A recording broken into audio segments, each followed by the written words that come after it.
ছাদে বসে আমরা খাওয়ার মজাটাই কিন্তু আলাদা। আর আজকে আমরা সবাই মিলে এমন একটা কাণ্ড করেছি, শেষটা না দেখলে কিন্তু মিস করবেন। আজকের বিকালটা যেমন একদম জমজমাট ছিল, আর আকাশটাও ছিল অনেক সুন্দর।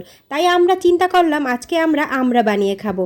তাই আমরা কাটা শুরু করলাম। আমরা মাখা খাওয়ার থেকেও আমরা সবাই একসাথে ছাদে বসে আড্ডা দিব, সেটাই আমাদের কাছে খুব আনন্দের একটি বিষয়। একজন আমরা কাটছিল আর আমরা সবাই পাশে বসে দেখছিলাম, সবাই মিলে গল্প করছিলাম।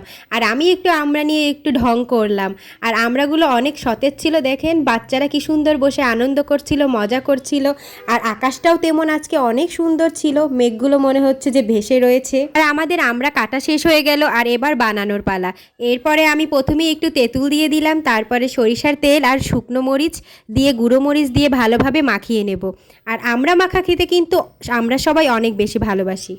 আর আমরা মাখানোর সময় সবার আগ্রহ বেড়ে যাচ্ছিল। অবশেষে তৈরি হয়ে গেল আমাদের মজার ঝালটক আমরা। তারপরে সবাই মিলে ছাদে বসে শুরু করলাম খাওয়া। একজন খাচ্ছি আর একজনের প্লেটে দিচ্ছি, সাথে চলছে গল্প, হাসি আর দুষ্টুমি। সত্যি কথা বলতে খাওয়ার চেয়ে সবাই মিলে একসাথে সময় কাটানোর আনন্দটাই অনেক বেশি ছিল। আমরা এতটা মজা হয়েছিল যে কেয়া আপু তো বাটিটা সহই খাওয়া শুরু করলো, আর লাস্টে বাটিটা চেটেপুটেই কেয়া আপু খেয়ে ফেললো। আর আমরা সবাই আজকে বিকালটা অনেক এনজয় করেছি।